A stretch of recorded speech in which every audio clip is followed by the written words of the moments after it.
Olá, tudo bem? Seja muito bem-vindo, muito bem-vinda a mais um podcast aqui do Estação Enfermagem para você. Eu sou o professor Thiago Santos e hoje nós temos mais um programa muito relevante para você, principalmente os concurseiros da enfermagem. Hoje é para vocês especialmente esse programa. Então, antes de qualquer coisa, se você ainda não é inscrito no canal, se inscreva agora, já compartilhe esse vídeo e também não se esqueça de clicar no sino de notificações para que você não perca nenhum vídeo aqui do nosso podcast do Estação Enfermagem. Esse programa é feito para você, todas as quintas-feiras a partir das 20 horas. Então, todos os convidados, todos os programas, todos os roteiros são feitos especialmente para você. Então, compartilhe esse vídeo e que você tenha muito proveito aqui do nosso programa de hoje. Outro detalhe importante que eu também quero te lembrar é que aqui nós estamos na Igreja Central da Adventista na Igreja da Tijuca, aqui no Rio de Janeiro. E essa igreja ela tem um podcast, que é o Pode Crer. Aqui na descrição aqui do link do YouTube, você pode clicar lá. Está aparecendo no seu vídeo agora. Você clica depois para poder seguir esse canal também do Pode Crer, que é fantástico, é sensacional e vai servir muito para a tua edificação espiritual. Bom, hoje o programa é sobre o SUS. Muita gente pergunta sobre o SUS. É um dos temas mais procurados hoje do YouTube, no Google. Todos os concursos públicos para enfermagem precisam do SUS. E eu quero saber como é que está teu estudo. Você tem aí conseguido organizar e saber tudo de SUS? Você sabe das atualizações hoje que as bancadas elas estão aprontando agora em 2026? Então, se você não sabe, hoje agora você vai saber com a nossa convidada. Então, vem para cá, a nossa querida Mônica Pavani. Mônica, seja muito bem-vinda aqui ao nosso programa. Obrigado por ter aceito. Hoje, eu aqui agradeço o convite. Hoje eu tenho certeza que o nosso programa vai ser muito bem aproveitado, porque realmente, não sei se para você também é a mesma coisa, muita gente procura esse assunto do SUS, todo mundo, uma grande parte da enfermagem tem medo, né? Porque parece algo tão teórico, né? Então hoje com certeza a gente vai desvendar aqui esses mistérios com a Mônica. Ah, com certeza. Não é verdade? Só para apresentar, gente, aqui a Mônica, ela é formada em odontologia pela UFF, ela tem especialização em saúde pública pela Fiocruz, e mestrado em Educação Profissional em Saúde, também pela Fiocruz, certo? Uhum. Atualmente, ela exerce a função de gerente de informações assistencial na Rio Saúde. Aliás, assistenciais na Rio Saúde. Então, Mônica, para a gente começar o nosso programa, eu queria que você contasse um pouco da sua experiência, como que você, em toda a sua carreira, chegou para poder falar tão bem do SUS, saber disso, como que, se você hoje na Rio Saúde trabalha também com algumas questões do SUS, por favor. A minha história é muito interessante, porque eu me formei em odontologia e jurava que eu ia ficar a vida inteira num consultório trabalhando. Mas a vida vai passando e as coisas vão escolhendo a gente. A minha ligação com o SUS foi quase por um acaso. Eu fui convidada por um colega também enfermeiro. Ele tinha um curso na época. Olha, eu estou precisando de alguém para dar uma aula de uma legislação. Você é boa nisso, você gosta desses negócios. Dá uma aula para mim. Me deu a lei. Eu olhei, falei, perfeito. Chego lá e converso. E aí começa assim. Eu percebi que eu gostava disso, né? Era aquele instante que eu não queria que se acabasse. Então, assim, eu fui começando. Aí parece que as coisas vão escolhendo. As aulas começaram a tomar conta, especialmente as de preparatório, de uma maneira tão, assim, robusta, que eu acabei fechando o consultório e durante muito tempo, acho que uns 6 ou 7 anos, eu só dava aula de SUS. E aí eu não tinha ainda especialização, eu não tinha mestrado, enfim. Aí foi quando eu fui para a Fiocruz, eu fiz lá as seleções e passei e fui fazer as mestrado, especialização em saúde pública, especialização também, além do mestrado em educação profissional em saúde. E aí foi, né? E nesse meio tempo, como a gente vai, os horizontes vão se alargando, você vai conhecendo muita gente, eu fui indicada para 2 processos seletivos, numa OS, que já nem existe mais, e, posteriormente, na Rio Saúde, onde eu entrei em 2020 e estou até agora. Então, desde 2020, você... Eu estou na Rio Saúde. Na Rio Saúde, tá. Antes de a gente começar aqui o nosso bate-papo, Mônica, por que, não sei se para você, perceberam que a Mônica ela não é enfermeira, ela é dentista, mas ela tem uma ampla formação aí e conhecimento do SUS. Mas, como eu também, você acredita que muita gente acha difícil por que aspecto o SUS quando fala nessas questões? Eu penso assim, quem não tem aquela veiazinha de saúde pública, né? Todo mundo que tem, está tudo certo. A questão é que a gente tem por exemplo, quando a gente é da área de saúde, a gente se forma para quê? Para fazer assistência. É o primeiro. Quando você entra no primeiro dia na faculdade, você já quer fazer assistência, quer atender o paciente, quer acontecer. Isso geralmente é assim. E quem gosta de assistência, normalmente, não tem lá muita afinidade por lei. Vários alunos diziam para mim, quando eu comecei nas primeiras turmas de residência, mas, Mônica, se eu gostasse de lei, eu fazia direito, eu não ia fazer enfermagem.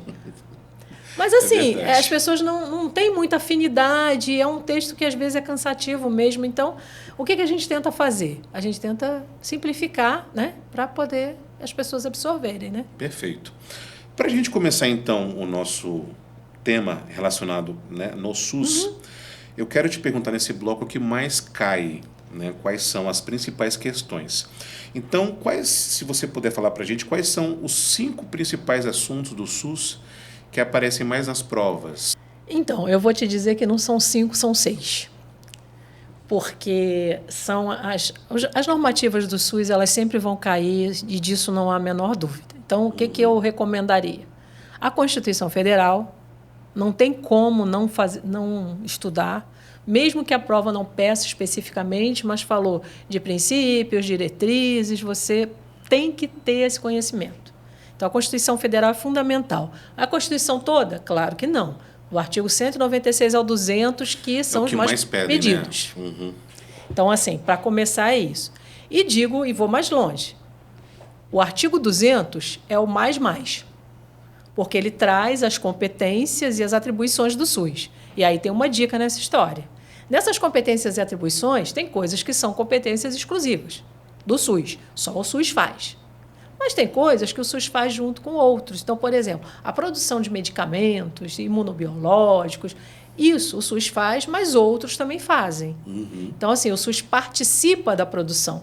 E justamente essa palavra, ou o que ele faz diretamente, que você vê lá, ou que ele participa ou colabora, você precisa ter muito em mente. Então, a dica de ouro aí do artigo 200 é estudar o artigo 200 na íntegra e com essa visão de coisas que o SUS faz sozinho, por exemplo, executar as ações de vigilância sanitária e epidemiológica. Isso é ele, só ele. Né? Mas, por exemplo, a produção de medicamentos, imunobiológicos, enfim, isso outros também fazem. Né? Então, ele participa da produção, como ele participa da organização das políticas relativas a saneamento básico. E tem umas outras questões que você, olhando lá, você vai ver tranquilamente. Então, assim, tem que ir com essa mente. A mentalidade do artigo 200 é essa. Né? E na Constituição ainda, e eu acho muito importante a gente destacar desde já, porque são conceitos que atravessam todas as normativas do SUS, é a questão da rede regionalizada e hierarquizada. Isso está no artigo 198. Essa coisa de entender o que é a regionalização e a hierarquização dentro do SUS são fundamentais. Toda vez que se fala de regionalização, você tem que ter em mente que está falando de território. E toda vez que fala de hierarquização, você tem que ter em mente que ela trata da organização das ações e dos serviços de saúde. E não de uma história de mandar. Né? Por exemplo, a União não manda nos estados que não mandam nos municípios. Na verdade, o que a gente vai ter aí é também um outro conteúdo desse artigo 198, que é uma diretriz chamada de descentralização. O SUS é descentralizado. Então, resultado, cada esfera tem a sua competência, mas trabalha articuladamente as demais, porque é necessário que essa união, essa articulação ocorra a fim de que a rede, né, de ações e serviços esteja completa e ofereça tudo que o usuário precisa para a sua saúde. Então, assim, a gente precisa olhar com essa, digamos assim, essa maldade. Né? Entender logo de cara o que é regionalizar, o que é hierarquizar e entender que isso não tem a ver com a questão de vinculação hierárquica às esferas de governo, municipal, estadual e federal, elas não têm vinculação hierárquica. Isso é uma característica do tipo de organização do Brasil, mas aí a gente já vai para o direito administrativo, deixa isso quieto. Mas é só guardar isso. Né? Isso é assim, eu acho que é o fundamental. E não esquecer jamais que dentro da Constituição ela já aponta diretrizes para o SUS. Uma eu já falei, que é a descentralização, a outra é o atendimento integral e a última é a participação da comunidade, que é uma diretriz que vai dar a base para aqueles conceitos de controle social, participação da comunidade. Então, entendeu essa Constituição, e são poucos artigos, o resto você vai começar a construir em cima dessa base, desse alicerce. A segunda normativa, eu falei da primeira, são 6, né? A segunda normativa é a Lei 8080. A Lei 8080 é fundamental. E eu nem preciso dizer que o que mais cai dentro da Lei 8080 são os princípios do SUS. E aí tem aquela questão do organizativo e do doutrinário. As bancas estão meio que abandonando um pouco isso, mas aí a gente ainda encontra essas questões. Então, o que seria para a gente guardar? O que é o doutrinário? Doutrinário é quem o SUS é. Então, por exemplo, o SUS é universal, ele é para todos, ele é igualitário, ou seja, ele entende que todas as pessoas têm o mesmo direito à saúde, não interessando qualquer tipo, gênero, renda, raça, o que for. Ele não... A igualdade feito diz isso. Todos, o direito é igual para todos. Né? E dentro dessa questão da igualdade, dentro da questão da igualdade, ainda tem uma confusão que se faz com a equidade. Que equidade não é a mesma coisa. Quando eu comecei a estudar, eu fazia muita confusão com isso. Então, assim, daqui a pouquinho eu vou falar da equidade. Deixa eu só concluir, porque para a gente falar da equidade, para ficar muito claro, é bom que a gente entenda, por exemplo, que tem um princípio que é a integralidade. Também é um princípio doutrinário do SUS. O que o SUS tem que fazer? Ele tem que oferecer para a gente o que a gente precisa. Então, se a gente precisa de uma vacina, a gente tem que ter acesso lá na atenção primária à vacina. Se a gente precisa de uma cirurgia cardíaca, a gente está lá na alta complexidade, a gente precisa ter acesso. Se a gente precisa de um oftalmologista, que é um especialista, a gente está ali na média complexidade. Então, o resultado da história, quando a gente fala desses princípios, que são quem o SUS é, o que o SUS é? Ele é universal, ele é integral e ele é igualitário. Agora, para ele ser tudo que ele é, ele também precisa ser justo. Toda vez que se falar de justiça na distribuição desses recursos, a gente está falando de equidade. Né? Então, assim, é bem interessante guardar esse conceito de equidade com justiça. Justiça na distribuição dos recursos. Por quê? Porque os recursos são limitados. E já que ele é para todos, todos têm o mesmo direito e cada um tem que ter acesso ao que precisa, esses recursos que ele tem precisam ser realmente direcionados de forma justa. Então, isso é uma... A equidade não tem conversa, ela aparece na maioria das provas. E as pessoas ainda confundem muito. Então, dentro da Lei 8080, que você vai começar lá a olhar princípios e diretrizes que fica no artigo 7º, você já vai com essa maldade. E vou te dizer uma outra maldade. A equidade não está lá, não. A equidade vai aparecer nas políticas do SUS. Então, esse conceito de equidade você não encontra na lei. Olha só que interessante. Olha isso. E eles fazem as pegadinhas misturando os princípios que são organizativos e estão nessa lei e vão puxando a equidade. Então, é bom a gente ter isso em mente, né? Bom, falei dos princípios que são organizativos. O que está lá no artigo 7º, falei dos princípios doutrinários, universalidade, igualdade, integralidade e equidade. Esses são o quê? Doutrinários, né? Os organizativos é tudo que não for isso aqui. O que é o organizativo? É tudo que o SUS faz para dar conta do que ele é. Né? Então, assim, é bom a gente ter isso na cabeça. É assim, os organizativos, eles são mais palpáveis. Então, como é que o SUS faz para oferecer as ações e os serviços para todos, para cada um ter acesso ao que precisa? Ele organiza a rede de ações e serviços de forma regionalizada e hierarquizada. Então, você vai lá dentro da Lei 8080, você vai achar a regionalização e a hierarquização também citados lá como princípios e diretrizes. E tem ainda um pulinho do gato, né, gente? Princípios, quando você fala princípios, geralmente são todos. Então, assim, quando você quer dizer alguma coisa de organizativo, pode ser princípio organizativo ou podem ser diretrizes. Então, se for estudando já com essa mentalidade, com esse filtro, você vai direto e vai bem. É bem tranquilo. Porque interpretar não é nada demais, né? Não tem nada de tão assim difícil. Agora, é só tomar cuidado para não misturar. Bom, saindo desse artigo 7º, que é o mais entre os 10 mais, a gente tem alguma coisa que está lá no artigo 6º, que é a questão da definição de vigilância sanitária e epidemiológica. Essas duas, muito antes de existir inteligência artificial para a gente calcular a frequência das questões, muito antes disso, a gente contava isso no lápis, né? Quantas vezes, eu dou aula desde 2003, você vai vendo que eu já tenho uma mente estatística já bem organizada. Então, assim, essa questão é uma questão que está presente desde que eu comecei a dar aula em 2003 até hoje. Então, é por quê? É uma questão que ainda elimina candidatos. Então, é bem interessante que a gente faça essas definições de vigilância sanitária, vigilância epidemiológica. Né? Depois da pandemia, isso ficou um pouquinho mais fácil, porque a gente teve que lidar muito com esse assunto, né, da própria epidemia.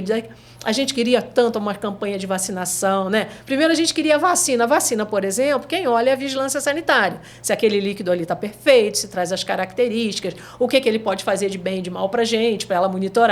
Né? Ainda mais na pandemia, teve que ser tudo muito ligeiro, assim, né? Muito rápido. Né? Mas quando a gente passou, né? Se a gente pensar, a gente queria que fosse inventada a vacina. Vacina é a Anvisa que vai lá autorizar, né? A Anvisa está ligada à vigilância epidemiológica em nível nacional. Embora a vigilância epidemiológica, vigilância sanitária em nível nacional, embora ela seja descentralizada, né? A Anvisa é o representante em nível nacional e depois isso, vamos dizer assim, é divulgado e vai igual uma cascata para estados e municípios. Mas se a gente pensar lá, autorizou a vacina, era o que a gente queria, né? Então, o líquido da vacina, vigilância sanitária. Quando a gente passa para a campanha de vacinação, legal, profissionais de saúde, pessoas idosas, não sei o quê. As campanhas de vacinação, aí já são um campo de quem? Da vigilância epidemiológica. E, por incrível que pareça, isso é cobrado em prova. Exatamente como eu estou te falando. Não necessariamente com vacina da Covid, que agora já meio que saiu de moda, né? Mas com outro tipo de... Falou de campanha de vacina. Campanha de vacinação é epidemiológica. O líquidozinho da vacina, a qualidade, é vigilância sanitária. Isso as bancas, elas não dispensam de jeito nenhum. Não dispensam e te dão uma rasteira se você não tiver bem ligado, bem antenado. Então, assim, eu acho que da Lei 8080, mais ou menos é isso, e aquelas inovações, conceito de telesaúde, né? Aquela questão de poder existir um atendimento à distância por algum tipo de comunicação, né? Também é vamos dizer assim, uma inovação, esse é recente. Uma outra coisa que é recente, isso é fresquinho, de 2025, final de 2025, foi inserir a humanização como um princípio. E aí, ela vai ser o quê? Um princípio organizativo. Porque o que eles querem? Eles querem que todo o atendimento do SUS, não interessa o nível de complexidade, ele seja atravessado pela humanização. Então, assim, essa aí é a top. Por quê? Prata da casa. A prata da casa. E ainda teve, né, por causa desses incidentes da mulher, aí, de pessoas desrespeitando as mulheres nos ambientes de saúde, ainda foi criado um subsistema do SUS, está numa atualização da Lei 8080, que dá as regras para que a mulher tenha acompanhante em todo o tempo dentro dos serviços. Então, assim, tanto a telesaúde como essa questão da proteção à mulher, ela vale só para os ambientes do SUS? Não, ela vale para o SUS e para a iniciativa privada. Então, isso também precisa ficar um pouquinho na cabeça do candidato. Porque, às vezes, a gente acha que, porque está na lei, é só para o SUS. Não. A Lei 8080 ela regula as ações e os serviços de saúde no Brasil. Então, ela vai falar tanto para o SUS, que aí ela fala bem mais, mas vai falar também para a iniciativa privada. E esse é um caso. Tem outros lá, depois, quando estiver estudando, vai ver. Bom, eu falei que eram 6, eu estou no segundo, tem Lei 8.142. Lei 8.142, ela é uma lei pequena, mas ela é uma lei traiçoeira. Porque, como ela é muito pequena, às vezes as pessoas não se dão muito conta de estudar e acabam... E assim, dão uma desprezada. Só que é uma lei que cai quase que integralmente, porque ela trata de participação da comunidade e de financiamento. E aí, ela é bem pequenininha nesses dois pontos, mas a participação da comunidade, ela detalha ali conselhos e conferências, a composição deles, que é a tal da composição paritária, a questão da distribuição das tarefas, o que cada um faz, quais são as características principais, né? Conferência consultiva, conselho deliberativo, e isso tem um peso na fala das questões, Por exemplo, tudo que o Conselho de Saúde, que é deliberativo, propõe para a direção do SUS nas suas reuniões, que são mensais e ordinárias, a direção do SUS tem que acatar. Mas o que a conferência propõe a cada 4 anos não necessariamente vai ser acatado. Por quê? Porque ela vai gerar diretrizes para a construção de políticas, planejamento, e nem sempre tem dinheiro para fazer o que ela está propondo. Né? A gente sabe disso, precisa de financiamento. Então, o que acontece? Há uma tendência, né, as pessoas fazerem uma misturada nessas características. Então, conselho permanente, deliberativo, conferência periódica e consultiva, conferência a cada 4 anos, né, para avaliar a situação de saúde, para propor diretrizes, para construir política. Então, isso, às vezes, na cabeça do candidato, vira um cambalacho. Vira uma coisa, vira uma sopa, né? Aí, se não estiver muito bem ligado, às vezes perde. Né? Perdendo e, aí. por um outro lado, tem um assunto lá que é a transferência, ela tem um nome enorme, mas é simples da gente entender. Transferência intergovernamental de recursos financeiros fundo a fundo. Do que se trata? A gente sabe que existe um financiamento do SUS, que a brincadeira toda começa lá no nível federal. Então, o nível federal transfere dinheiro aos estados e aos municípios.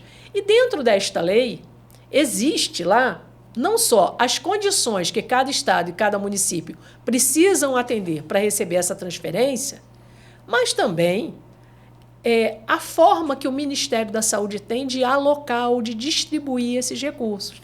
Quando a gente fala que ele passa dinheiro para os estados e para os municípios, mas ele não gasta o dinheiro que está lá no Fundo Nacional de Saúde, que ele administra, só com isso. Ele tem ele tem lá as despesas de custeio de capital, ele tem os investimentos que são previstos em lei, né? Eles têm os investimentos que estão previstos no plano quinquenal do Ministério da Saúde. Então, eles também gastam dinheiro com essas outras coisas. Então, isso está lá na alocação de recursos. E é um artigo que vem caindo nessa alocação de recursos SUS. Você que vai estudar, vai lá na Lei 8.142 e decora logo ele de imediato. Esse é o primeiro dos primeiros. Depois você passa lá para as características de conselhos e conferências. Né? Perfeito. Então, assim, no terceiro ponto, eu vou te dizer do Decreto 7.508 de 2011. Esse decreto regulamentou a Lei 8080. Então, esse decreto ele vai trazer para a gente alguns pontos bem interessantes. Ele fala do planejamento do SUS, ele fala da assistência à saúde, ele fala de articulação interfederativa. Então, assim, mas logo no início, no artigo 2º, ele dá umas definições nos termos que ele vai usar. Então, por exemplo, estudar a definição de região de saúde, a definição de rede de atenção à saúde, e mais a definição de portas de entrada são fundamentais, porque eles fazem umas confusões com esses termos. Sugiro que estude todo o artigo 2º, que nem é tão grande, mas esses 3 conceitos fiquem de olho, porque costumam ser muito cobrados, né? Isso dentro do decreto. Um outro assunto dentro do próprio decreto, que é muito cobrado, é na articulação interfederativa. A articulação interfederativa ela envolve 2 pontas. Ela envolve a questão da articulação entre as esferas, que é feita através das comissões intergestores, e ela envolve o instrumento que bota tudo isso num papel para que esses gestores possam executar. Então, primeiro eles pactuam o que vai para o papel e depois eles executam aquilo que eles resolveram.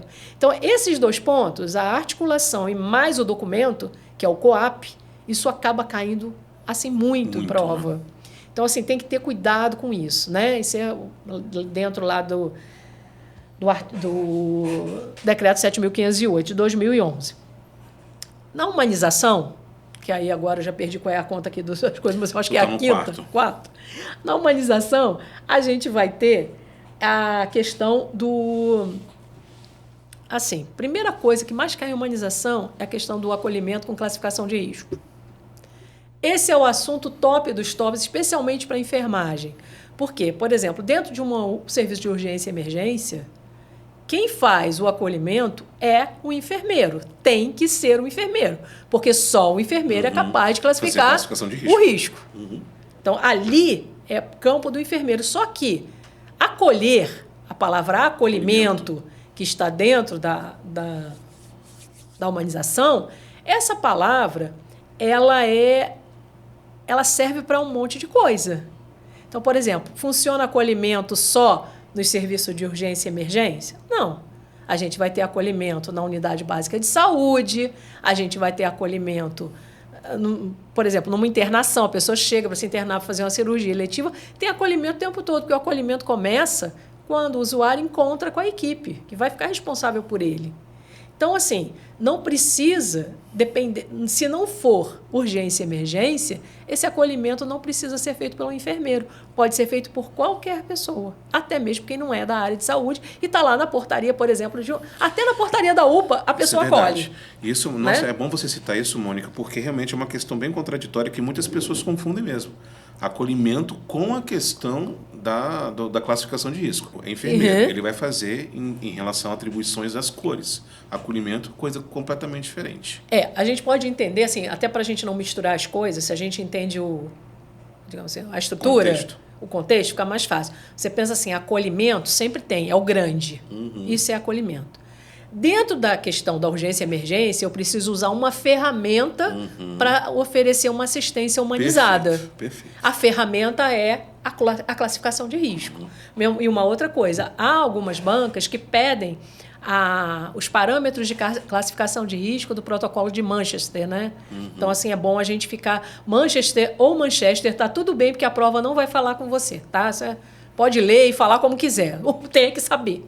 Então, a gente precisa, né, entender que o vermelho é 0, que o laranja é até 10 minutos, que o amarelo é até 60, que o verde é até 2 horas, né? 2 horas, 120 minutos, e o azul até 4 horas. horas. E há uma tendência, ultimamente, isso ainda não está previsto, mas ainda não está prescrito, mas há uma tendência em que o azul não seja, por exemplo, mais atendido nos serviços de urgência e emergência. Vai haver, como na Europa já tem, uma classificação branca, etc, etc. Mas a gente deixa isso quieto, porque para nós ainda está valendo azul. Perfeito. Tá? A gente vai fazer um rápido intervalo, a gente volta daqui a pouquinho. Sai daí. E aí, está de olho nos concursos públicos da enfermagem em 2026? Você sabia que o SUS ainda continua sendo um dos assuntos mais cobrados em qualquer concurso da enfermagem? Agora, se você quer gabaritar em qualquer questão do SUS, você não pode deixar de adquirir o nosso e-book do SUS do Estação Enfermagem. Acesse estaçãoenfermagem.com.br ou acesse o link da descrição do vídeo e adquira o seu e-book do SUS, feito especialmente para você que quer gabaritar qualquer questão do SUS na enfermagem. Então, após o podcast, preço promocional para você, acesse a nossa página e adquira agora o seu e-book do SUS do Estação Enfermagem. Bom, voltamos com mais um bloco aqui do nosso programa de hoje. Estamos falando do SUS especificamente para concursos públicos, tá? Antes de tudo, não se esqueça aí de dar o like no vídeo e também não se esqueça de clicar no sininho de notificações. No final do vídeo também, eu sei que muita gente já está aí, meu Deus, eu quero seguir a Mônica, como eu faço? No final do vídeo a gente pode passar o seu Instagram, claro, né? Fica à vontade. Para poder seguir a professora Mônica aqui, tá bom? Voltando aqui para o nosso assunto, até mesmo você complementando, Mônica, a gente estava conversando aqui no intervalo, essa questão dos princípios e diretrizes que muitas vezes, né, as pessoas confundem, são campeões na banca. Eu, pelo menos, Mônica, não sei quem está estudando em casa, aliás, quem está vendo em casa, eu costumava escrever muito para poder entender. Só que tem gente que é muito mais visual, né? Então, preze aquela maneira que você tem mais afinidade para poder estudar, né? Como ela disse no começo, tem bastante teoria, mas no meu método, pelo menos assim, escrevendo, eu aprendo mais. Não sei se a Mônica também é dessa pegada. Eu também sou dessas pessoas que tem que escrever. Muito antes de mapa mental ser mapa mental, eu já fazia os meus, que eu tinha que dar o meu jeito, né? Eu falo isso até mesmo porque como muita gente confunde princípios com diretrizes, então eu acho a maneira... Bota lado a lado, né? Lado a lado para você ver as diferenças, tá? Mas enfim, veja a sua melhor forma, tá bom? São só 2 professores aqui comentando, mas você veja a melhor forma. Ô Mônica, só encerra pra gente essa última parte do SUS. A última parte aqui, para a gente continuar. finalizar, eu falei bastante de acolhimento, classificação de risco, né? Deixa isso, está no Humaniza-SUS. E o Humaniza-SUS, ele influencia diretamente a Política Nacional de Atenção Básica. Então, às vezes, dá para estudar até junto.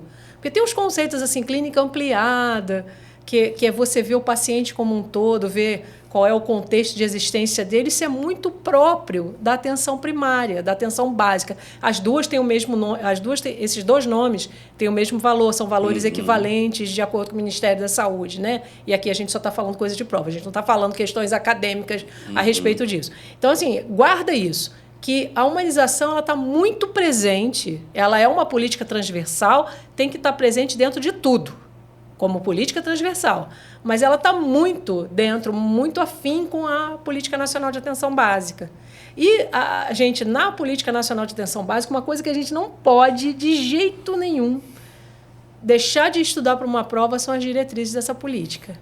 Porque ela vai falar de princípios, universalidade, integralidade, etc., iguais ao do SUS, mas aplicados nela. Então, você já vai ler, você vai identificar, e não há problema e nem dificuldade nisso.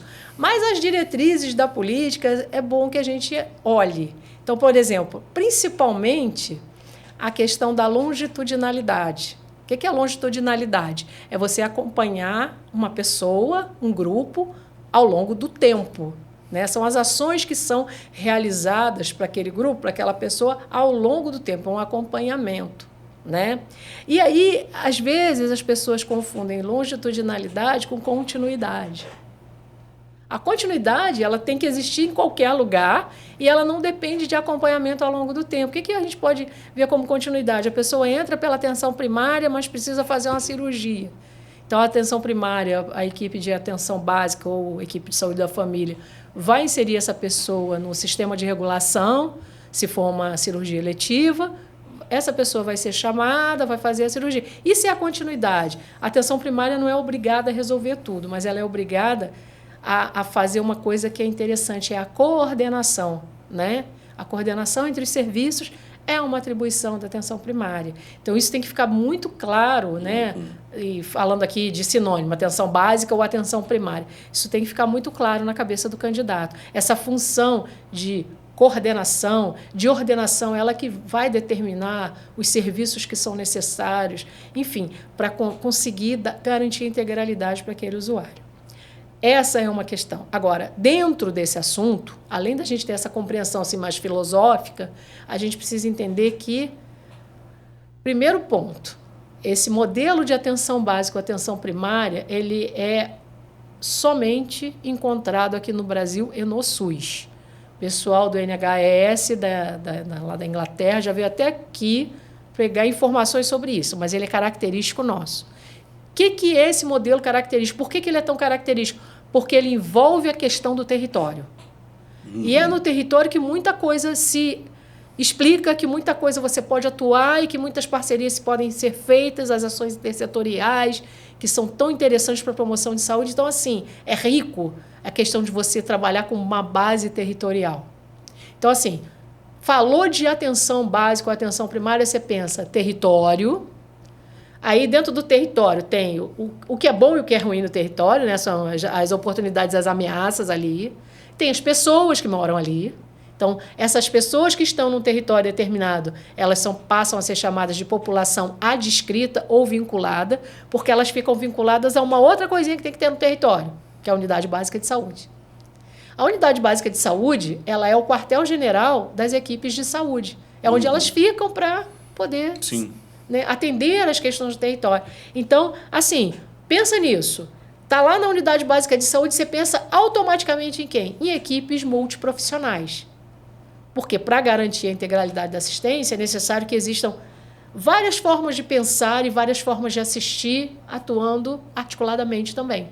E aí, resultado, você tem essa peculiaridade, que é algo muito interessante, que é a nossa atenção básica. Então, você tem território, população adscrita, a casinha lá, que é a Unidade Básica de Saúde, que abriga quem? A equipe de saúde, e é onde também as pessoas são atendidas. Isso é muito peculiar do Brasil, isso é nosso. E isso cai em prova. Interessante. Tá? E é isso, assim, para fechar, não esquece das diretrizes que eu já mencionei e também das competências dos profissionais que atuam na atenção básica. Então, na Política Nacional de Atenção Básica, por enquanto a gente tem a 24336 de 2017, ela tem todas essas nuances e os candidatos têm que estar muito atentos a isso. Perfeito. Tá? Bom, falando ainda sobre, aliás, plano para controle social e conselho de saúde, eles ainda acabam gerando confusão nessas provas do SUS? Muito, porque as pessoas não entendem o conceito de controle social. A gente tem uma diretriz na Constituição, tinha falado ainda há pouco, chamada de participação da comunidade. Essa diretriz, ela determina que o SUS se organize lá sob forma de rede regionalizada, hierarquizada, descentralizado, com a participação da comunidade na sua gestão. Então, para começar, a gente tem uma diretriz, o que é uma diretriz? É um direcionamento, né? Que determina que nós, cidadãos, temos que participar das questões relativas ao SUS. Só reclamando? Não necessariamente.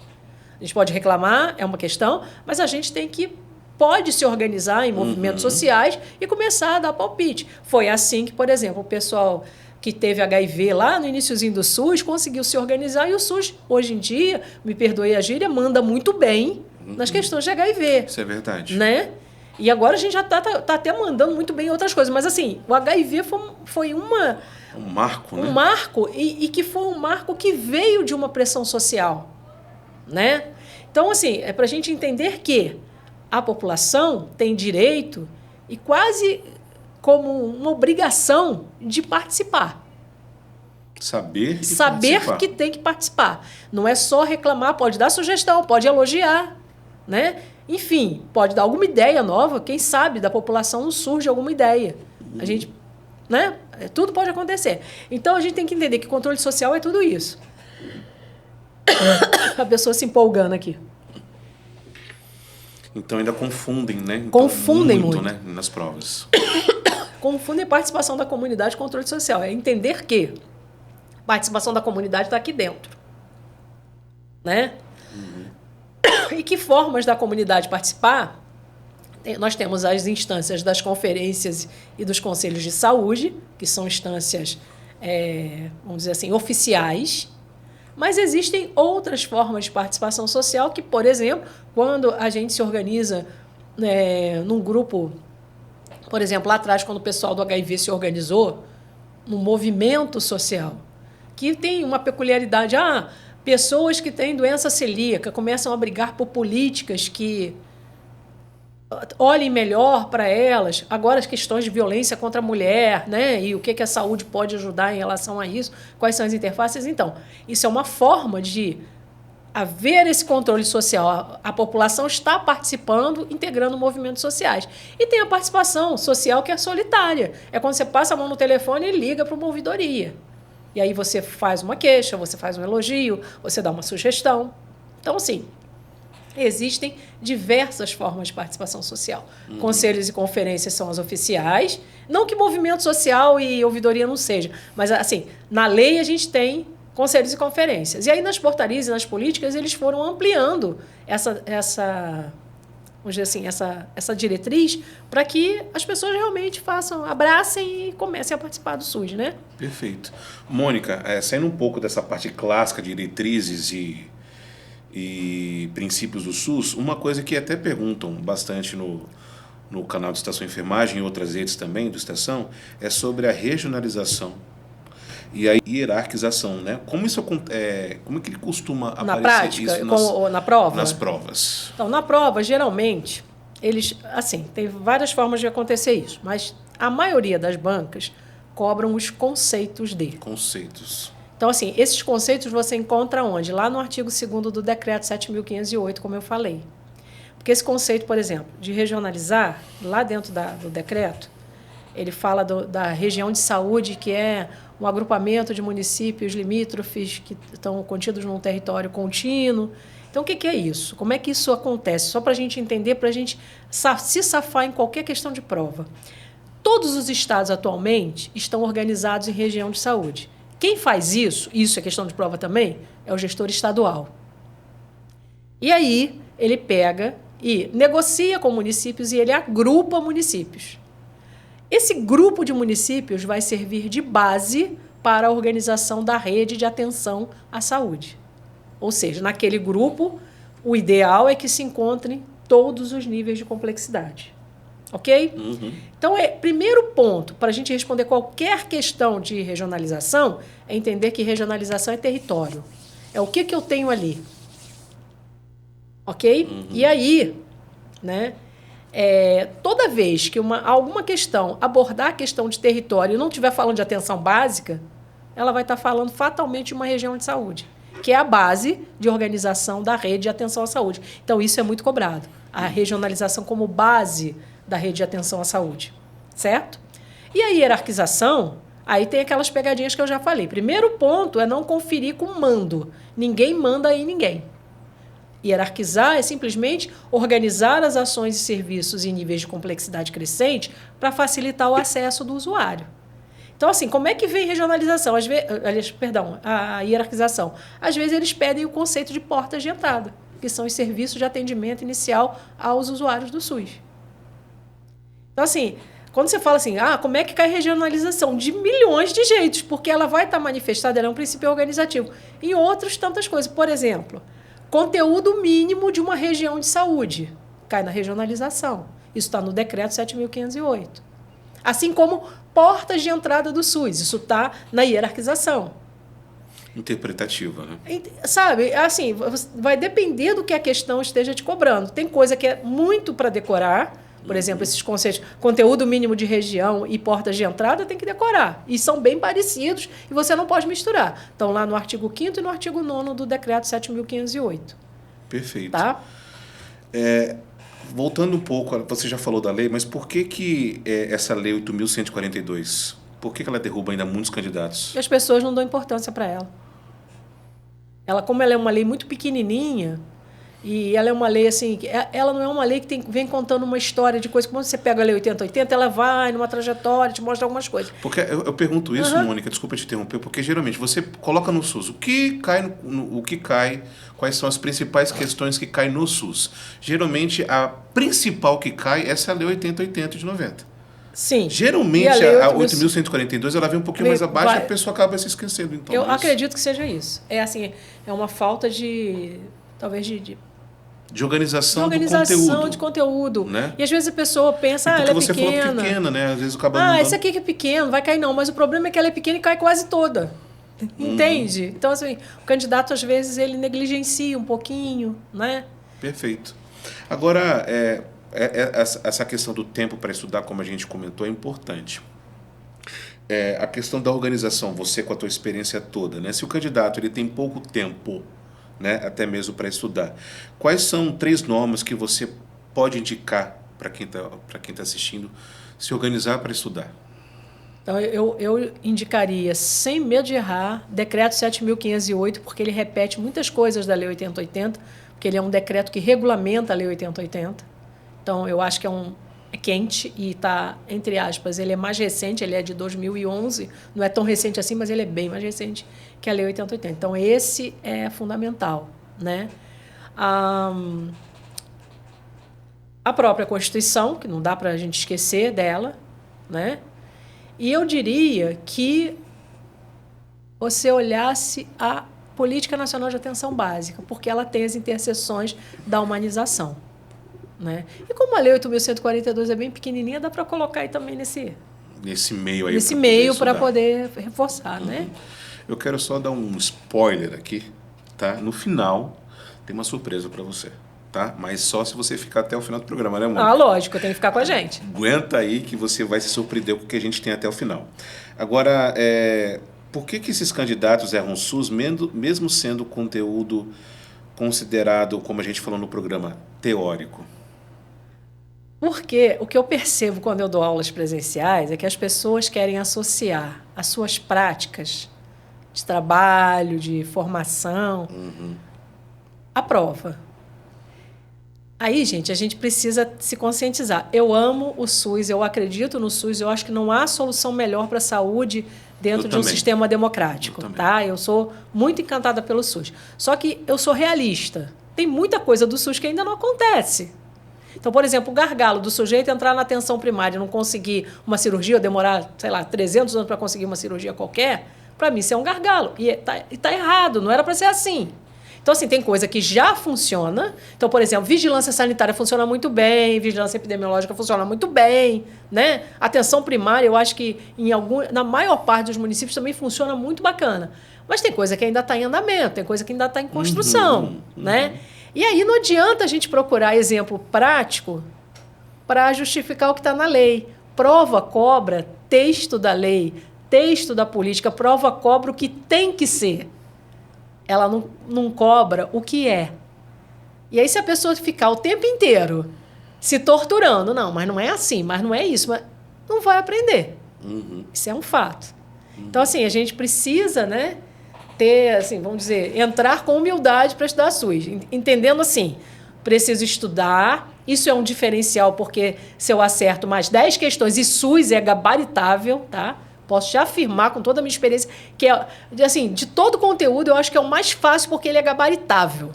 Dificilmente você vai perder uma questão de SUS. Se você estudar direitinho e seguir as dicas, você vai estudar, você vai aprender tudo. Não é igual português, que a gente passa a vida inteira estudando e nunca consegue saber tudo. Na verdade, não sabe nada. Uhum. Né? E outras matérias da formação da enfermagem que são bem complexas. Mas o SUS é muito simples, então a gente precisa ter essa consciência. Na verdade, eu nem estou puxando o saco da Mônica quando ela fala que ela gosta do SUS, eu também gosto, porque desde quando eu comecei a estudar o SUS, lá no começo, até mesmo quando eu comecei uma pós-graduação em atenção primária, poxa, é uma conquista nossa. Sim. Né? Você olha até para outros países, né, que se você estiver doente no meio da rua e se você não tiver dinheiro, você não consegue entrar em algum hospital. Isso é muito sério. Agora, no Brasil, claro, muitas coisas, né? A gente não vai falar de política aqui. Algumas coisas, como ela falou, ainda estão em andamento, no processo para poder acontecer. Eu, em São Paulo, morei 33 anos, Mônica, em São Paulo. Eu vi que muitas coisas lá acontecem, hoje, até mesmo para marcação de uma consulta. Antigamente era nossa, você ficava tempos e tempos para poder marcar uma consulta. Hoje é muito fácil. Uhum. A questão da atenção primária, da atenção básica, é hospital de primeiro mundo, porque, na verdade, você tem a questão da profilaxia, como você cuida da sua saúde. Os pacientes chegam lá na atenção básica, tem aulas de hipertensão, de diabetes, como se prevenir. Então, é o hospital do futuro, a questão de como você deve proceder para antever certas coisas. Eu diria tem tanto adiantamento disso que eu acho fantástico também. Eu diria que esse perfil epidemiológico aqui, na verdade, a forma de assistir o perfil epidemiológico que troca, né, de doenças crônicas transmissíveis, de doenças transmissíveis e não transmissíveis, para a questão da doença crônica, né, e os estados agudos e crônicos dessas doenças, a gente vai entender direitinho qual é a grande importância da atenção primária, porque é ela que vai acompanhar hipertensão, diabetes, a questão da tuberculose, que ainda é muito presente no nosso país, infelizmente, né? É algo que tem um controle difícil, porque a gente sabe que é uma doença que envolve muitas dimensões, muitas questões sociais. Mas, assim, a atenção primária bem organizada, ela vai proporcionar um cuidado.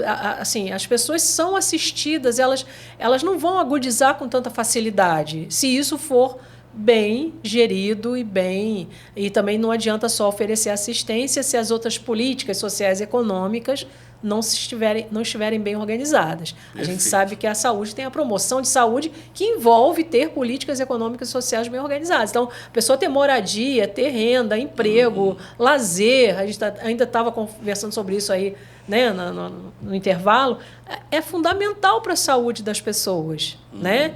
E a gente não tem também que fazer aquele fracionamento da saúde. Saúde mental, saúde do corpo, saúde bucal. Não, a gente é integral. A integralidade é um princípio que dá conta disso. Então, assim, até que a gente seja visto de forma integral, e eu acho que a atenção primária e a atenção básica, ela tem essa propriedade. Ela já te vê de forma integral de cara, porque ela está lá onde você mora. Daí ela sabe o que tu faz da vida, o que você fez no verão passado. Sabe de tudo. E aí fica mais fácil de haver um planejamento, né? É uma questão até que me ocorre aqui, eu preciso falar, porque senão não vou dormir direito. A atenção primária trabalha com uma coisa chamada de avaliação de risco. Aí toma cuidado só para não confundir com classificação de risco. Porque na avaliação de risco, ela vai no território e avalia a vulnerabilidade daquele território. O quanto as pessoas estão vulneráveis a determinados tipos de doenças e agravos, né? Então, é bem bom que a gente tenha essa consciência, sabe? Eu acho fantástico isso. Eu acho que para você estudar, estude, se encante, fica mais fácil de você aprender e saber a funcionalidade do SUS no Brasil, o que ele tem de benéfico para todos os usuários, e assim você consegue interpretar um pouco melhor todas essas questões, porque vai se tornar um tema mais atrativo, mais gostoso de estudar. A gente encerra esse bloco por aqui, daqui a pouquinho a gente volta, não sai daí. Se você não quer mais passar vergonha em nenhuma prova, em nenhum processo seletivo com cálculo de medicamentos, você precisa adquirir agora o nosso curso completo de cálculo de medicamentos do Estação Enfermagem com o professor Thiago Santos. Acesse estaçãoenfermagem.com.br e adquira o nosso curso completo do básico ao avançado para você, desde matemática básica até os exercícios mais avançados cobrados em concursos públicos ou processos seletivos da enfermagem. Mas é só se você quer gabaritar qualquer questão. Acesse a nossa página ou aqui através do link da descrição do vídeo e adquira agora o nosso curso completo. Preço promocional para você que está assistindo o nosso podcast. Então, acabou o vídeo? Corre lá na página do Estação Enfermagem e adquira o curso completo de cálculo de medicamentos do Estação Enfermagem. Bom, voltamos com mais um bloco aqui do nosso programa de hoje. Estamos falando sobre questões para concurso público ou para concursos públicos do SUS. Antes de tudo, você já curtiu o vídeo? Já compartilhou? Já clicou naquele sininho de notificações? Às vezes a pessoa reclama, Mônica, por que eu não estou recebendo os vídeos? Porque não marcou o sininho. Você não clicou no sininho. Então a Mônica confirmou aqui comigo. Então aproveita, já clica logo no sininho para você não perder nenhum vídeo aqui do nosso programa, podcast, também dos nossos vídeos aqui do canal. Bom, Mônica, são quase 25 anos de SUS então? Praticamente. Faz as contas, de 2003 para 2026, 23 anos, né? Praticamente. Então, uma pessoa que ama o SUS, né? Sim, que realmente com certeza. Bem capacitada. Obrigado mais uma vez, Mônica, por estar aqui com a gente, viu? Realmente prazer. Muito importante. Vamos falar então de pegadinha. O pessoal, né, fica aterrorizado com pegadinha. Pegadinha, essa prova sempre tem pegadinha. Olha, tem uma que eu acho a mais perversa de todas, porque ela envolve um assunto que é o que são as competências do SUS, as competências de cada esfera, municipal, estadual e federal, né? Primeiro ponto, e antes de qualquer coisa, existe a estrutura do Distrito Federal aqui no Brasil, ela exerce as funções de estados e de municípios. Então, quando perguntar alguma competência de Distrito Federal, eu não sei onde você está, onde você vai fazer sua prova, mas você já sabe que ela engloba tanto as competências de estado quanto as de município. Isso, para alguns lugares, geograficamente falando, isso tem alguma importância, essa pegadinha. Mas dentro dessas, tem uma que é maldosa, que ela fala... Por exemplo, até botei uma cola aqui, porque sempre que eu vou falar disso, eu tenho que usar uma cola. Eu já dou aula há tantos anos, mas isso aqui eu não decoro. É alguma coisa que fica na minha cabeça. Mas, assim, a União tem umas palavras-chave das competências da União, que eu vou compartilhar com vocês agora. A gente, quando fala assim de formular, normatizar, definir, algo que dê noção que ela está organizando, que ela está dizendo como é que tem que ser, isso é a União. Da mesma forma, os municípios, eles são quem põe a mão na massa, quem bota a mão ali, executa, gerencia, né? Como eu botei aqui, controla, isso é coisa de município. E o Estado fica ali fazendo o meio de campo. Então, o que o Estado faz? Coordena, apoia, suplementa, né? Então, realizar coisas em caráter suplementar, qualquer tipo de atribuição ou competência, você já desconfia que é Estado. Mas tem uma pegadinha que eles fazem aí, que eu acho que é a mais covarde de todas, que eles falam da execução de vigilância sanitária em portos, aeroportos e fronteira. Executar vigilância sanitárias em portos, aeroportos e fronteira. Imediatamente o nosso cérebro dos macetes vai executar é município. Mas aí é que está. Isso é obrigação de quem? Da União, da esfera federal. Olha. Então, olha aí, isso é uma... Eu acho que a pior de todas é essa. Porque tudo bem, a gente vai ter sempre, obviamente, para toda regra, para todo macete, a gente tem uma exceção. Mas essa daqui é muito perversa. Eu acho a pior de todas. Então, já fica atento aí com essa pegadinha. E agora, nesses concursos aí, com certeza, agora para 2026 já tem esse tipo de pegadinha. Já tem, então. Com certeza. Já tem edital da CPUERJ aí, se não me engano, já saiu. E outros concursos virão, especialmente muitos de município. Então, por exemplo, quem almeja atenção primária ou almeja município, né, pegar um plantão de 24 no município para compor, né, a renda que a gente sabe do corre aí, que como é complicado, já fixa na atenção básica. Todo concurso de município ela cai, não tem conversa, sabe? Perfeito. Tem umas coisas assim que a gente precisa... Você já viu candidato bom, tecnicamente, perder vaga por errar SUS? Eu falo isso porque muita gente acaba trabalhando no hospital privado, né? Sim. Como eu já trabalhei bastante no hospital privado. Essa pessoa, ela sonha, almeja trabalhar dentro do hospital público porque Sim. ela quer, né, enfim, ter uma carreira mais sólida, ou de repente ela sonha, né, ter uma estabilidade em relação à profissão, então ela está buscando concurso. Sim. Né? Mas você já viu esse candidato? Ele é bom, ele tem realmente um bom potencial, mas acaba errando. Eu digo mais que ele vai errar SUS por falta de foco. Porque uma criatura que é tão boa tecnicamente, boa nas suas matérias. E a formação de enfermagem, vamos combinar que é a formação que mais oferece elementos de saúde pública. Vocês são aqueles alunos que não me dão trabalho. Porque eu posso falar tranquilamente de atenção básica e vocês não acharem que é só prevenção e vacina. Vocês entendem o que é. Então, assim, vocês têm uma formação robusta nesse sentido. Então, eu só acho que enfermeiro perde questão de SUS por falta de foco. Quando eu peguei essa questão que eu ia falar aqui com você, eu lembrei exatamente de uma situação dessa. Eu tive uma aluna numa turma de residência que ela demorou 3 concursos para passar. Ela sempre perdia nas questões de SUS. Sabe por que perdia na questão de SUS? Eu dizia, não posso falar o nome, fulana, você estuda, olha o foco. Aí ela queria saber o detalhe do detalhe do detalhe, porque na prática ela viu assim, eu dizia, olha, isso é assim, assim. Quando eu sabia, porque tinha coisa que nem eu sabia. Dizia assim, assim, por causa disso. Agora, volta para cá que o foco é esse. Até no 3º ano que ela fez, ela resolveu, acho que ela estava cansada, resolveu ir atrás da minha conversa. Aí ela passou. Gabaritou, tá? Gabaritou? Vai dizer que ela não sabia. Claro que sabia o tempo todo, mas não tinha foco. Diferente. Entendeu? Né? O foco e a menina importante. Boa, que hoje em dia exerce uma função muito legal na atenção primária, na atenção básica. Sabe? Então, assim, já pensou que profissionalzão que o SUS ia perder? É verdade. Só porque ela não acertava a prova de SUS. É verdade. E assim, eu vejo que muitas pessoas, ao realizarem concurso público, pelo menos da área da enfermagem, que acabam dando feedback para a gente, toda a questão tem 50 perguntas, né? A prova inteira, né? Mas acabam sendo mais assertivos na questão das perguntas específicas, né? Do que realmente da pergunta da questão do SUS. Então, e a pessoa que geralmente ela acerta as perguntas do SUS, acertam mais as perguntas do SUS, elas acabam gabaritando. Sim. Né? Então, enfim, é uma questão que você precisa ter foco e prestar bastante atenção no que você quer. Então, começa a perceber essas questões aí na sua cabeça para você já fazer esses concursos agora. Questões literais são mais fáceis que as interpretativas? Ou isso depende de candidato para candidato, ou de ser humano para ser humano? De ser humano para ser humano.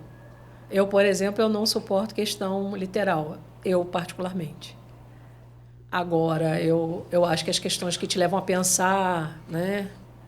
Essas, por exemplo, o perfil FGV, que ele te dá um caso ali para perguntar alguma coisa do SUS, ele faz um contexto. Aquilo ali, mais ou menos, te entrega a resposta. Então, assim, eu, Mônica, prefiro essas mais interpretativas. Mas há quem goste muito das que são letra fria da lei, porque tem gente que tem uma facilidade enorme de decorar texto. Olhou, bateu o olho, já decorou. Então, assim, para essas pessoas, isso é simples. Então, vai variar de ser humano para ser humano. Ô, Mônica, e assim, você citou uma questão importante. Todas essas questões, todas essas provas, elas têm muitos textos que são baseados nas questões, né? Sim. E, às vezes, no texto, a gente, com um pouquinho mais de dedicação, quando a gente perde a implicância com o SUS, a verdade é essa, né? A gente começa a encontrar a resposta no próprio texto, gente. Então, um texto que vai lá, vamos supor, um texto que vai falar de classificação de risco no enunciado, você está lendo aquilo, você está pensando assim, classificação de risco tem a ver com o quê? Tem a ver com humanização, tem a ver com a questão do acolhimento, é uma ferramenta de acolhimento, mas lá no fim eles perguntam qual é o princípio que está relacionado com essa classificação de risco. E aí, qual seria esse princípio? Classificar risco numa emergência é você distribuir recursos com justiça. Porque você tem X profissionais e tem 238 mil pessoas para atender. A classificação de risco é que vai te dizer quem precisa quem precisa ser atendido com mais rapidez. Então, a ferramenta classificação de risco dentro de uma unidade de urgência e emergência, ela é extremamente humanizadora, né? e fundamental para que a justiça na distribuição dos recursos seja realizada.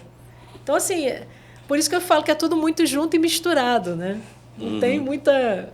Assim, não fica assim, a equidade, o princípio... Hoje em dia, as questões já são... Meio que elas vão envolvendo todos os conhecimentos, sabe? Então, quem compreende o contexto fica com mais facilidade. Então, ou seja, estudar, memoriza as principais questões Sim. que ela está passando aqui, passa isso para as pessoas que estão buscando concurso, porque daí realmente você já vai conseguir, né, ter um resultado benéfico para o teu concurso. Mônica, deixa eu só te perguntar, você que lida mais com o SUS, a gente fala para pessoas de todo o Brasil aqui. Sim. Tá?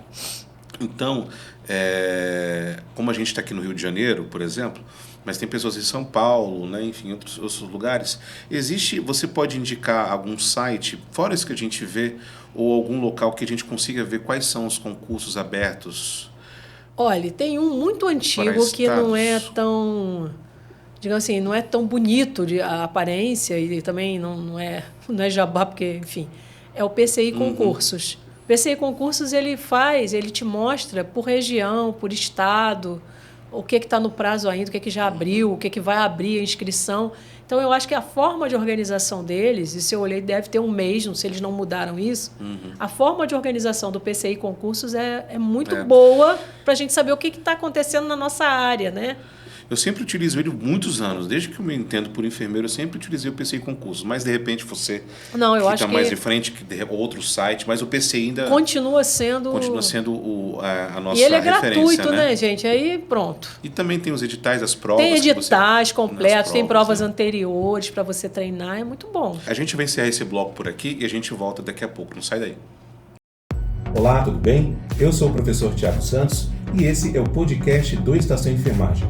Durante toda a semana nós estaremos aqui com você com vários programas falando em relação à enfermagem, entrevistas, falando sobre processos seletivos, experiências de vida e muita coisa em relação à enfermagem para você.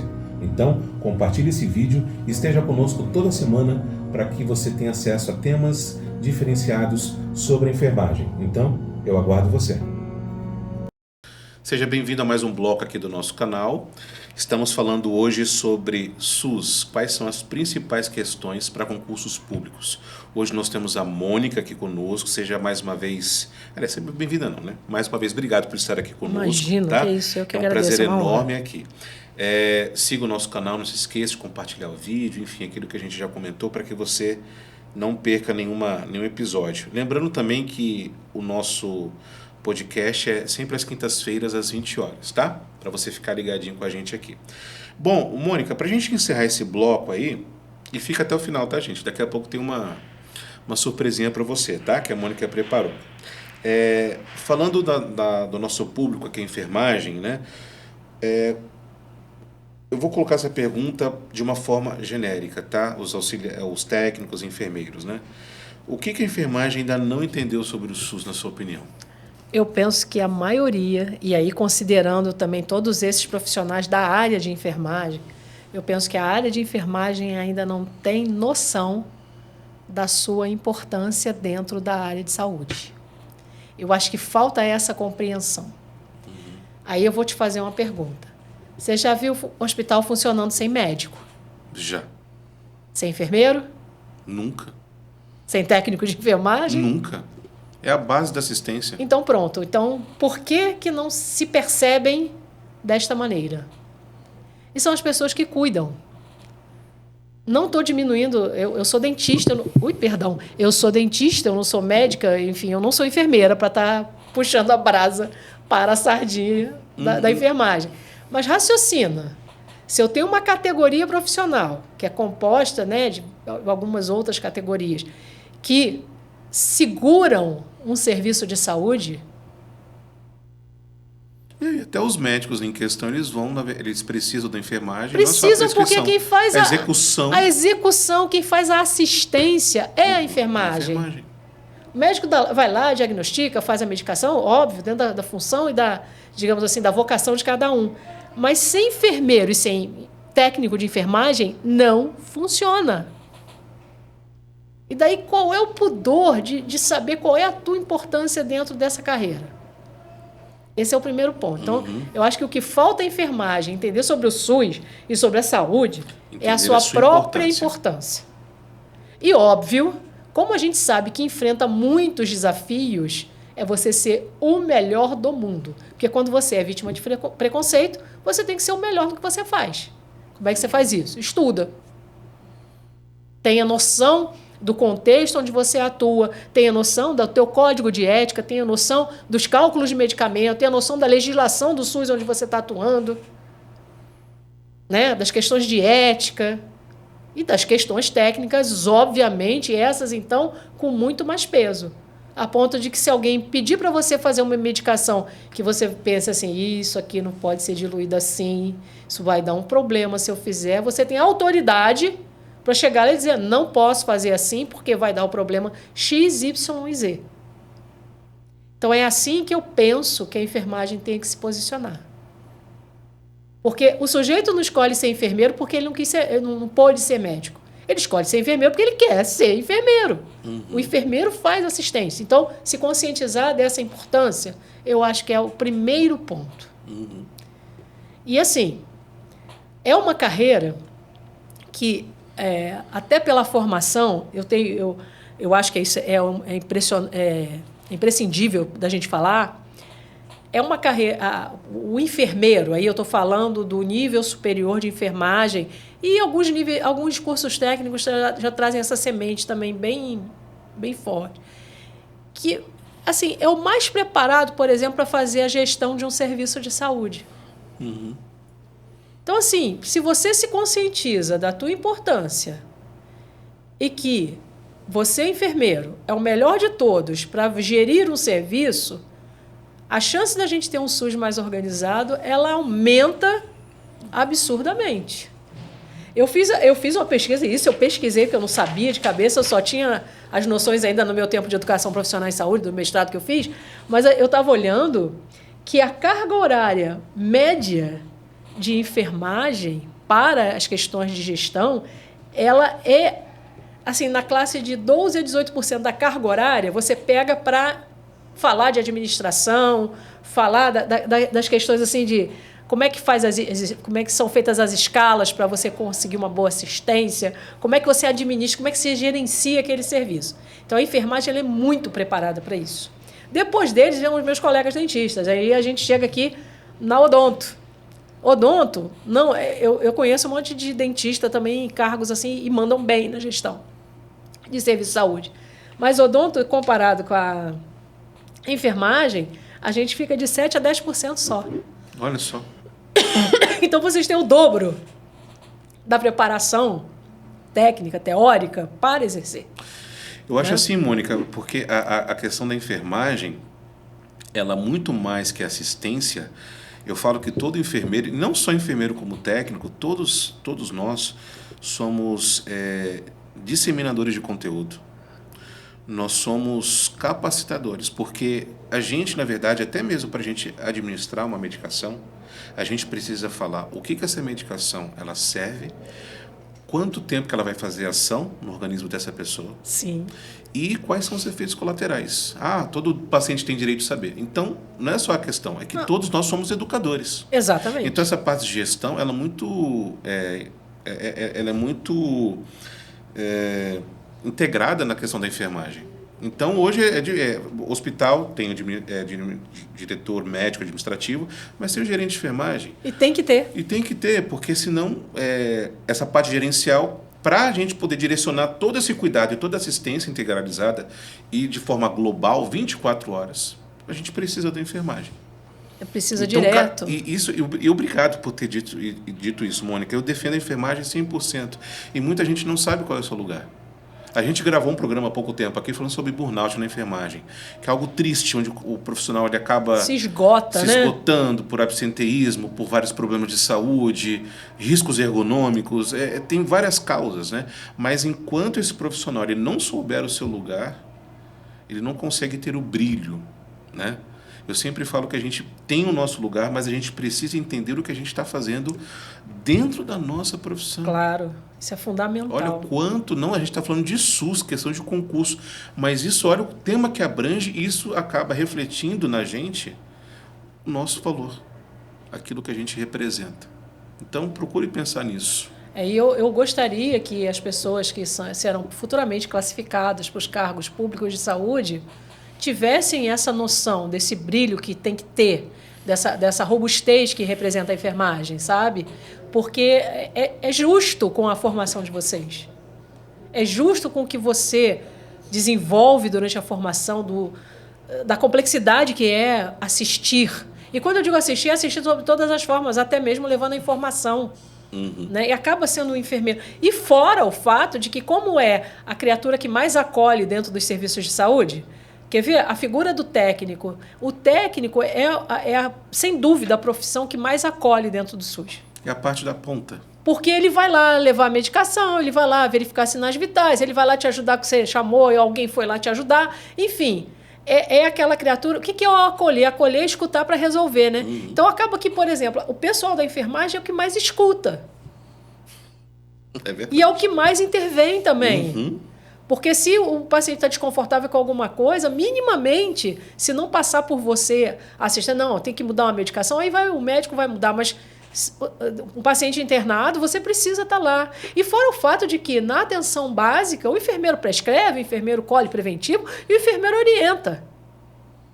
Com propriedade absoluta, porque pode, está capaz para isso. Então, eu penso que quando a gente pega um material para estudar, seja SUS, seja qualquer coisa, a gente, que eu digo, todos nós temos que ter essa consciência da nossa importância. Mas, especialmente a área da enfermagem, eu vejo que, assim, às vezes isso falha. Sabe? A pessoa acha que... e aí, o primeiro passo para um burnout é você não reconhecer seu próprio valor no ambiente de trabalho. Porque se você se reconhece, o outro reconhecer acaba sendo consequência. Mas quando a gente mesmo não se reconhece, a gente fica muito à mercê de outros reconhecerem. E nem sempre as pessoas vão dar sinais disso. Às vezes até reconhecem, mas não falam.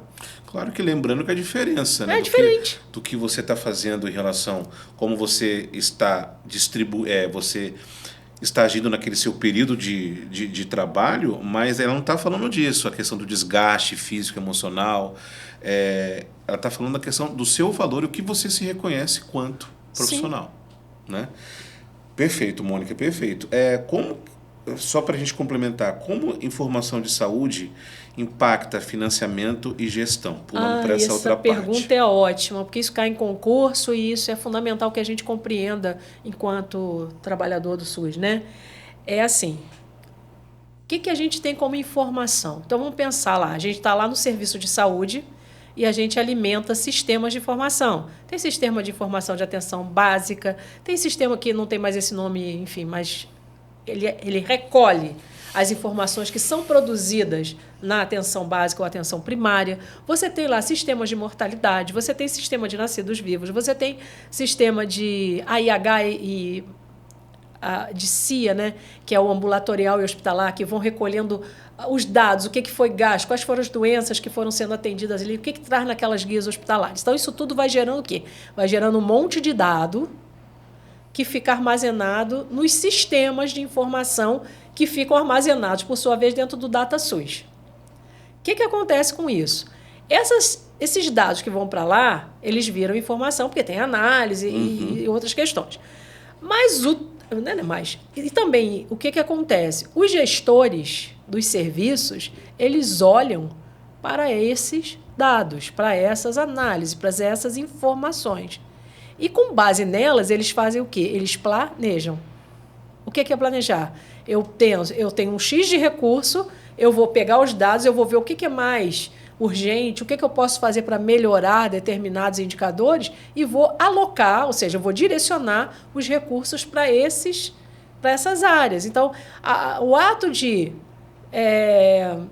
tentar ajustar recursos com as prioridades que você tem para atender se chama planejar. Então, esse planejamento é todo feito com base nos tais critérios epidemiológicos. O que são os critérios epidemiológicos? O que o SUS...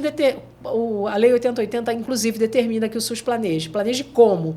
Tem que planejar com base em critérios epidemiológicos. Da onde você tira esses critérios epidemiológicos?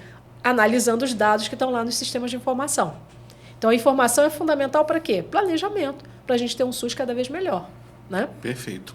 Mônica, contrastando com o que você falou da enfermagem, a questão do posicionamento, se a gente entende, né, o valor da nossa profissão, você acha hoje, como professora de toda a enfermagem que você presenciou, você acha que a enfermagem está preparada para ocupar cargos estratégicos no SUS? É a mais preparada. É a mais preparada pelo que eu falei. A carga horária de vocês, gente, é a maior dentro do sistema de formação de todas as carreiras da área de saúde. A carga horária voltada para as questões de gerenciamento de processos, enfim, ela é a mais robusta. Então, assim, quem melhor do que alguém que foi preparado academicamente, nos estágios, para exercer essa função? O enfermeiro, ele tem digamos assim, essa base de conhecimento muito mais sedimentada do que qualquer outra profissão. Não estou querendo dizer que outras profissões não possam. Não existe isso, tá? Não existe nem limitação legal. Cada um com a sua vida, assim. E cada um com as suas habilidades, porque às vezes as pessoas gostam. Tem gente que não suporta a parte de administração. E tem gente que ama. Então a gente vai entender isso. Querendo colocar todo mundo na mesma caixinha, vai dar ruim, vai ficar muito errado. Então, o que a gente pensa? Cada um tem que olhar para si e entender, olha, base para gerir eu tenho. Porque eu sou a única carreira que tem uma carga horária tão grande. Agora, se eu quero fazer isso para a minha vida, é uma outra conversa, né? Então, ainda tem as questões relativas à liderança, que os enfermeiros aprendem desde muito cedo, enfim. Eu penso que assim, digamos, é a profissão que está mais apta logo de cara. Os outros, óbvio, vão correr atrás e vão ter, se tiverem competência e tiverem interesse, óbvio que desenvolvem as ferramentas. Mas, a princípio, de cara, é a enfermagem. E as principais atribuições que cada um vai fazer dentro das unidades tem muito mais a ver com enfermagem. Com a enfermagem. Né? Enfermagem controla um monte de profissional, enfermagem ensina, enfermagem... Sim. Fica bem mais fácil para um enfermeiro gerir, por exemplo, uma unidade básica de saúde. Bem mais fácil. Perfeito. Mônica, a gente está encerrando praticamente o nosso bloco, o nosso programa de hoje. Passou rápido. Muito rápido, né? Eu também achei, e assim, olha, de excelentíssimo gabarito aí para o seu dia a dia, esse podcast de hoje. Realmente eu acho que contribuiu demais para mim também como educador, trazer alguém tão amplo de conhecimento, né, como a Mônica aqui para a gente, com certeza contribuiu bastante. Agora, o Estação Enfermagem, ele tem, você já deve ter visto nossos anúncios, nós temos um e-book do SUS. Né? Nós temos um e-book que é voltado para as principais questões que a Mônica citou aqui. Nós temos também alguns exercícios propostos dentro desse e-book, né? São 101 questões práticas de SUS. Tá? E também o Estação Enfermagem está lançando, não é agora, mas praticamente daqui a 2 semanas, eu acredito que já esteja pronto, um desafio, junto com esse e-book, um desafio de vídeos, onde você tem um desafio de 7 dias para você entender o SUS e conseguir a tua tão sonhada vaga no concurso público. Mas eu tenho aqui uma surpresa hoje e eu quero que a Mônica fale para você. Bom, eu fui um pouco mais boazinha, eu não dei só uma semana, porque, enfim, é possível, completamente possível. Mas a gente fez o quê? A gente organizou um plano de estudo com base nesses conteúdos que a gente conversou aqui hoje, dividido dia a dia, para quem tem só 1h30 para aprender SUS por dia. Eu te digo, se seguir o plano direitinho, no final de 30 dias, você conseguiu dominar tudo. Então, assim, eu acho que você é capaz de fazer um apanhado nesses 7 dias com toda certeza. Mas esse plano de estudo eu fui um pouco mais boazinha, eu botei para 30 dias. Daí, se você quiser ter acesso a ele, o professor Tiago vai dizer para nós aí o que a gente faz para pegar esse plano. Nesse podcast agora que você está assistindo, né, no final, aqui no link da descrição do vídeo, tá? Você pode clicar aí, já está disponível, né? Inclusive, acho que você não percebeu desde o começo do vídeo, mas já tem disponível um link, tá? Que você vai clicar ali, vai ter o plano de estudos da professora Mônica, onde você pode clicar ali, são 60 questões? Ali está o plano de estudos para 30 dias. Para 30 né? dias. As questões eu estou finalizando, depois eu disponibilizo. Até o final da semana eu disponibilizo para você. Quando você já está assistindo, já está. Acho que já. Já deve estar pronto. Já deve estar pronto. Então você vai clicar nesse link onde você vai ter acesso a esse plano de estudos. É um presente. Obrigado, Mônica, por você ter tão gentilmente feito isso. Acredito que vai te ajudar bastante. É gratuito, você não vai pagar nada por isso, tá? Então, um plano de estudo para você entender um pouco mais, se organizar. E como ela disse, pelo menos 1h30 por dia, né? Gente, sem tempo não adianta. Precisa ter um tempo, né? Para você estudar diariamente, senão você não vai conseguir passar. Então, precisa desse tempo. Então, é um desafio aí que você tem, tá? Fora a estação de enfermagem, mas eu não quero focar nisso agora, porque nós já temos esse produto, mas esse desafio a gente vai lançar aqui no canal. Você vai ver os vídeos específicos para isso. Mas esse presente que a Mônica está dando para você, desse plano de estudo, onde você vai acessar através do link, para você se planejar, né? Durante aí esse período, pelo menos 1h30 por dia, para você entender as principais questões do SUS e dominar. Beleza? Mônica, antes de encerrar, eu queria que você desse uma mensagem para os nossos ouvintes. A enfermagem no Brasil inteiro, tem muita gente também em outros países também que assistem a gente, Portugal, Canadá, Estados Unidos, enfim. Muita gente assiste a gente. Eu queria que você desse uma palavrinha para o nosso público. Olha, é uma frase que vem de uma música popular e, enfim... Eu gosto sempre de começar minhas conversas dizendo para as pessoas o seguinte: a fé na vitória deve ser inabalável. E é com esse espírito que a gente tem que estudar, e é com esse espírito que a gente tem que viver a vida, com a fé na vitória.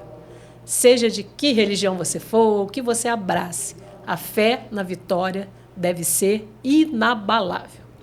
Perfeito, muito obrigado. Bom, estamos encerrando aqui, mas antes, Mônica, você tem algum Instagram para o pessoal te seguir? @monicapavani.sus no Instagram. Aí já vou explicando que o meu Instagram não é aquele Instagram todo bonitinho, de blogueiro, não. Aquele Instagram tem a Mônica ali, tem a Mônica... Todas as faces de Mônica. Tem a Mônica da família, tem a Mônica... professora de SUS, tem a Mônica que trabalha lá no meu trabalho, tem todas as Mônicas ali. Então, não espere encontrar coisa bem, assim, muito bonitinha, específica. Não. Espere encontrar uma pessoa que está lá para te ajudar. Se você precisar de alguma coisa, eu estou às ordens. Tá bom? Eu já estou seguindo, então, né, com certeza também fica aí para você seguir também o trabalho da Mônica. Mônica, mais uma vez, muito obrigado pela sua presença. Eu que agradeço. A gente pôde aqui dividir esse assunto aqui, com certeza foi muito relevante para a gente. E também fica o convite para voltar em outras oportunidades aqui no canal. Sem dúvida. Tá bom? Convidando, eu venho. Então tá bom, muito obrigado você que esteve até agora aqui conosco. Não se esqueça mais uma vez de compartilhar esse vídeo, se inscreva no canal, lembre do sininho para clicar e ativar as notificações. A gente volta no próximo programa. Um grande abraço para você e até a próxima.